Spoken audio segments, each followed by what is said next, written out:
You're welcome back. We have joining us on the program Mr. Dayo Akintobi, a journalist and a man who loves Monday.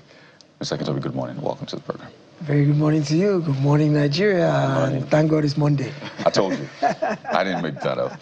Well, Mr. Akintobi, the front pages are back again this Monday, and the stories are quite big. And I'll start with this Nigerian newspaper. It reflects on what we just talked about. Yes. The deadly misfire. That's how this Nigeria captions this. NAF probes Yobe airstrike, scores killed. Military says terrorists' main target. Amnesty International, others demand thorough investigation. Now, this has caused quite a debate, not just locally, internationally as well. And for those who say, well, this is the way to go, they say, did you see the attack on Benishek? Did you see the kind of losses we recorded, including a brigadier general? So for them, it's mourning, and you know the stages of grief. They want justice whichever way. And they say whoever is in that Jili market doing business with terrorists should be considered a terrorist. Add to the statement from the governor of the state who says that market had been closed for 5 years, so nobody should be doing business there. But on the flip side, they say, well, why didn't you wait for the terrorists to maybe exit that market? Why didn't you wait for them to go to their own operation base, then attack them? Is it that you don't know their operation base? Why should we have civilian casualty if that is the case? I don't know what side you belong, Mr. Akintobi. How are you interpreting this? This is why this type of war is so difficult to fight, and why it's been years and years and years of trying to arrest it without success. I mean, let's think back to the days of Sambisa Forest, when it was a major hub for terroristic activity, and the general consensus was, why is it so difficult to just carpet bomb the place? And part of the handcuff on the military then was the fact that there was civilian activity in Sambisa Forest, and they had to be conscious of collateral damage, because war is not a zero-sum game. You have a specific target that you need to neutralize, and you have to be just as conscious of possible collateral damage. So it's a delicate balancing act. You don't, because you want to eliminate a terrorist, risk the life of an innocent Nigerian. Then the question now becomes, what is an innocent Nigerian? Who is an innocent Nigerian? From what the governor of Borno State said, and the warning he gave after this incident, it's clear that some of the natives were giving logistic support to some of these terrorists. And the terrorists, of course, had embedded themselves within those communities and more or less were using these people as a human shield. But the question then becomes, does that justify a carpet bombing to eliminate any and all if there are non-combatant or non-militant Nigerians involved? In other words, as you said, do you seek to separate the terrorists from the quote-unquote innocent Nigerians? The fact that Nigerian villagers are giving logistic support, how do we know they're not threatened? How do we know it's not a do-or-die affair for them, that if we don't hide you, if we don't give you fuel, if we don't give you shelter, if we don't give you food, you will kill us? So they might be under duress. We don't know. So I don't think we can just assume that whatever support they are giving is voluntary, is willing, that they are co-conspirators. So some kind of way what needs to have happened was a separation needs to occur. There's a different legal procedure by which you bring war supporters to book. There's a different procedure by which you prosecute anybody who has aided and abetted anybody to fight against the Nigerian state. And it is incumbent upon the military to be able to make that distinction between those who are overtly practicing terrorism and those who are aiding terrorism. They are different crimes entirely. And so you don't punish everybody the same way, especially when you look at the value of a Nigerian life, which we've all been saying recently has become of very little value. I think it's because Nigerian life is not valued as much. It's why it's so easy to just do this kind of thing with little recourse to consequences. I heard in this particular case, the terrorists went to the market to procure supplies, do this and do all that. And they were trailed to the market, probably by ground forces who are providing intelligence to the Air Force. And then once the Air Force knew they were there, they gave blatant disregard to whoever else may have been there at that time in fulfillment of their mission, which was to eliminate these people, and they went ahead and did it. But we paid a supreme price. I mean, the numbers are astronomical. We are hearing in some cases 40, in some cases 60, in some cases 200, and there's absolutely no justification for that. You know, I've seen this statement that was earlier released, and if you had seen the terms used by the military, saying, you know, this was precise, this was conducted to the detail, and of course we eventually then started hearing that there may have been civilians associated. So I wonder for you, if one, you see this as also a failing of government, because ideally you shouldn't have terrorists taking control of an area.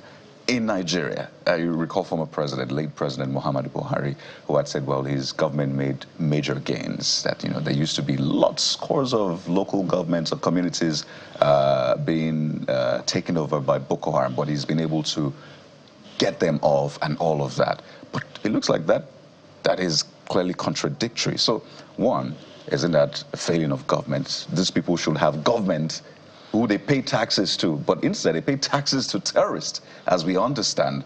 That's on the one hand. And secondly, the narrative from the region, the leaders, do you hear enough statements condemning terrorism and saying, we stand against terrorism as a people, as leaders, and this is not what truly represents us? Do you hear that enough? Because that has also come up recently.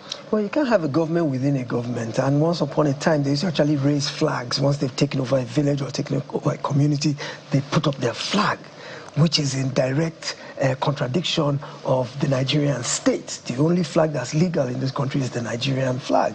And by the time a group of non-state actors are running a government or running a community, it's an absolute failure of government. It simply means they've become a government and they've supplanted the government in power. So there's no question about the fact that it is a lapse in government authority and influence that a non-state actor can actually take over a community, issue levies, issue rules, curfews, movements, what people do, give them the rules by which they live. And in late President Buhari's day, he said, quote unquote, that they had uprooted everyone out of these communities. I still think there were some that were still under control, but probably not as prominent or not as public-facing. And it seems to be there's this resurgence nowadays to where you see a lot more non-state actors in control of ungoverned spaces. Nigeria is a very big country, and states like Borno are so vast in landmass that you wonder how much of it can the authorities cover. Now, your second issue, the northern leaders, I don't think they've been vocal enough. I mean, you've heard the Sultan speak, even Babagana Zulum, the governor of Borno, spoke yesterday. But some of what they say, especially when you look at it that it is their territory that is largely affected by this, you would expect them to be up in arms, a lot more vociferous in opposition, objection and contention to this issue, that they'd be the ones haranguing the federal government and you know, importuning the government to take more steps, to be bolder, to be more assertive, but they seem to be lukewarm. Their effusions do not correlate with somebody who is really, really, really pained about what is happening. They seem to be a bit too lackadaisical, like, okay, it's business as usual. Perhaps we're all desensitized to what's happening anyway, but because they are in a position of responsibility, of constitutionally protecting lives and property and pursuing the well-being and happiness of their citizens, they cannot afford to be inured to the daily depredations of terrorism like we are. They have not just a constitutional responsibility, but a moral one as well, to be more conscious of what is happening to their people and to rise up against it. And I've seen one or two of them go to Abuja to talk to the president to probably, but it's more of condolence visits, it's more of sympathy, I sympathize with you, or I come to give you a report or an update, as opposed to seeking real ramping up of the war on terrorism. So yes, our leaders, especially the northern leaders, probably could do more to especially inspire their people, to let their people know that we care about you and we're concerned about what's happening to you, because Government House is not under threat in the state capitals, and there are people in the areas that are being, terrorized, are far removed from the cloistered halls of the state houses. So you get the sense that because they're cocooned in lavish surroundings and living, they don't feel the pain of their citizens, And so, yes, I think a lot more pressure needs to be put on the leaders to be able to speak up more. It's not enough to just say, I commiserate with the family, I go and visit them, the victims in hospital. There's got to be more proactive steps by the leaders, not just the governors, traditional leaders, community leaders, religious leaders. The job belongs to everybody. When you look at it critically, it's a mixed bag of many things. Mixed bag of lack of clarity in messaging, or mixed messaging in this sense, even by the government itself. Mm-hmm. We've always said that when you hear, even within the security architecture, those in charge of our security, on one hand, you're hearing things like repentant bandit and all of those kind of things. And then on the other hand, you're hearing kill them all because they're enemies of state. Some say it's a hybrid position that should, help to resolve this. And then the argument whether or not the northern leaders, the North themselves, they're angry enough. Mm-hmm. And then the bloodline between religion, religious alignment, because these are Islamic extremists in this sense. So there are certain persons who may see it as a cause, while others see it as enemies of the state. So I agree that there should be a clear definition as to what we want to do with this terrorist. They are not in our best interest. I think that all of us can agree. Absolutely. As far as Nigeria is concerned. But let's go to the Vanguard newspaper. Vanguard newspaper is taking a different direction altogether, away from security. It's talking economy. Debt pressure mounts. FG borrows 8.1 trillion in 2026. That's just 4 months in. Represents 7.4% year-on-year increase from Q1 of 2025. Analyst cites revenue gaps, fiscal indiscipline, urge FG to cut waste, boost revenue, rising debt, crippling ability to fund infrastructure, according to World Bank. Remember, the World Bank has produced the Nigeria development update where they made certain recommendations, look at certain part of our economy, whether it's the subsidy removal, the issue in Iran, the power sector. They looked at the plethora of issues. They highlighted the gains as well. And then they highlighted the things that are not compounding to the common man. As we speak, I think our GDP is in the region of, we're among the top 5. I think we're about number 4, number 3. We're around, depending on which number you're looking at, sometimes even number 2. We're around, let me just put an approximated number, say $250 billion, but I don't think it's up to that. $250 billion. And then our debt, local and foreign debt, stands at over $100 billion. So we're talking about almost 50%. Maybe it's within the threshold, but it's quite high. What do you make of it? Well, there's nothing wrong in and of itself with borrowing. Debt itself to fund infrastructure and fund social services and fund so many of the things that we require for the sustenance of daily life. There's nothing wrong with that. Where the problem comes is twofold. Number one, the funds borrowed, are they going for the purposes intended? Is there transparency? Is there diligence? Is there prudence in the way those funds are deployed?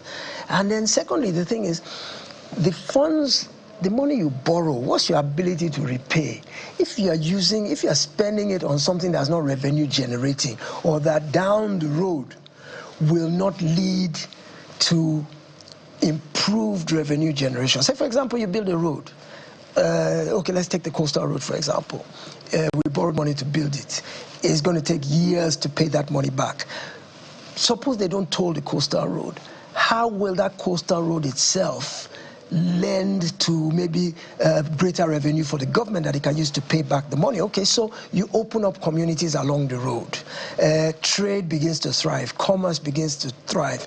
Goods can move faster from city to city. So commerce is improved. So there's more taxes to government's coffers. So you look at that and you say, okay, maybe not today, maybe not tomorrow, but down the road, this coastal road, not only will it bring succor to Nigerian people, but it will also improve revenue generation due to increased economic activity along the corridor.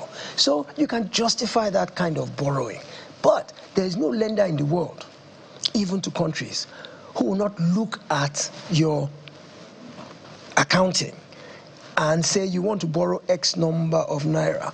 What's your revenue and how much do you already owe? How much disposable income do you have left? Because there's no lender who wants to give you money without being assured he can get it back. So the fact that we are still able to borrow and people are giving it to us means we are still within the threshold to where lenders are comfortable enough of our ability to repay. Whether it is forward sales of oil, whether it is from government revenue, whatever the case may be, they are confident that we can pay back. So I think the onus lies on the issue of what we do with the money, what we're borrowing it for, and the sort of fiscal recklessness that report is talking about, that the borrowed funds sometimes are used for things that are not priorities, that are not important. So we are mortgaging our future or the future of our children and grandchildren on things that are not necessary for sustenance of life today, that don't improve the quality of life of Nigerians today. And so I'm not too worried yet, even though it seems high.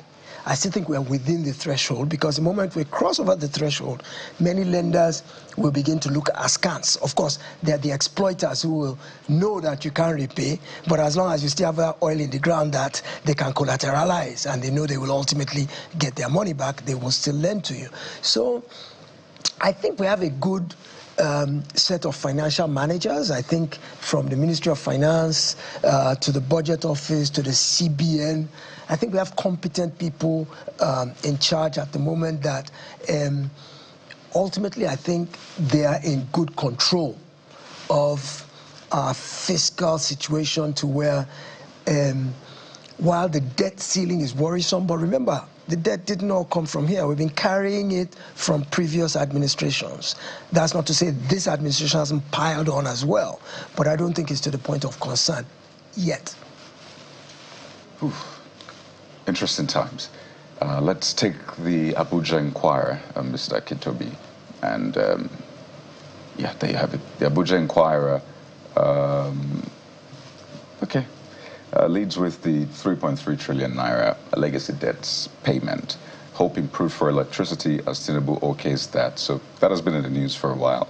And I think to a large extent, what Nigerians want is the power itself, right? Yeah. Make the repayments, which is at the heart of all of this. But that's what you have. Hope for improved electricity as Tinubu okays 3.3 trillion naira legacy debt payment. The Minister of Power promised us a short while ago that within 2 weeks we see improvement in power.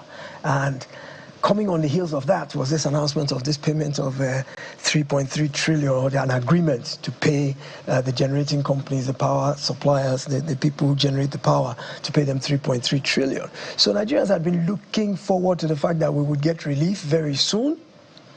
Part of it, Secretary. Yes. So that's me. So that's the previous one. The latest one is outrage as Air Force bombs market, scores killed. Like, come on, the 3.3 trillion naira is old. So that was the old edition. The new edition, and I take this, it's me. The new edition has outrage as Air Force bombs market, scores killed, Air Chief orders investigation, Army, Zulum, ex-Quas defend. Strike, and that's something we have spoken to time and again. And perhaps we can speak to this one that also concerns security. Repeated U.S. embassy closures fuel security anxiety in Abuja. I'm sure you've seen that that advisory from last week. And on the flip side, you had the U.S. government also saying, well, the Nigerian government has done well with the conviction of terrorists. So it's almost like It's a mixed bag, really. Yes. Yeah. Yes, it is indeed. I mean, there's cheering news on the one hand that we saw scores and scores and scores of terrorists publicly prosecuted. I mean, the cameras were there. We saw it happen. So this is not audio prosecution. We saw it happen, and we saw them get convicted. We saw them get sentenced and get sent away. Hopefully, when they finish their sentences, most of them are sentenced to life anyway. But I worry a bit about this whole notion of let's rehabilitate, let's try and de-radicalize, all of that. Well, even if that happens, that should happen behind prison walls. Oh, that should happen after the life sentence. After the life sentence, maybe if they come back in the next life, they can be de-radicalized. But yeah, look, this whole notion about terrorism and trying to bring people to account. When you see the U.S. closing its embassy and asking its non-emergency staff to evacuate because of increasing risk of insecurity. This is the U.S. that spent so many $100 million to go and extract one man in Iran, one soldier in Iran. And we also remember the time that they actually parachuted into Nigeria to come and rescue one of its citizens who had some issues, security issues between Niger border and Nigeria. So they value human life to the point that the slightest shadow of threat, the thing that we will still be saying, oh, it's nothing, oh, our anyhowness, well, it's not a big deal, we hear this every day. The slightest hint of a threat is enough for them. To us, it's an overreaction, because in our case, we will still be going about business as usual with 10 times the level of alert. It will still be business as usual for us. But the slightest little hint. So I think it's simply a different perception of risk on both sides of the divide. What they assess to be risk, perhaps because of the way we live. We live on the edge every day. Our lives are constantly barraged by threats of every form. Economic threats, I mean, just power outage yeah, absolutely. So we live on the edge every day. So our bodies have acclimatized, our persons have acclimatized to risk. So, intelligence comes in that a bombing is about to happen, or, terrorists are moving en masse. We deal with it with a pinch of salt. America doesn't. The very slightest little indication of a possibility, a hint, they will take steps. Well, some have said this has more to do with the business in Iran than the business in Nigeria, but if we're going to anchor at that point, what's most important, at least for Nigerians, is that our home is secure and safe and Nigerians can go about their business. Absolutely. Mr. Kintobi, public affairs analyst, we have to thank you for your time, and we want to release you to begin your Monday. Yes, continue absolutely. With Mr. Director. Always a pleasure. My pleasure always. Good morning, Nigeria. We'll take a moment now, and when we return, this weekend saw a lot play out in the political scene. One with controversies around an X account, which a lot of people said is tied or linked with the chairman of INEC, Professor Josh Amopitom. That's a major conversation we have for you on the show, as we get an insight from within INEC itself, plus the ADC situation. There were some sort of elections held over the weekend, controversial still, and we're heading over to Adamawa State next. Stay with us, we'll be right back.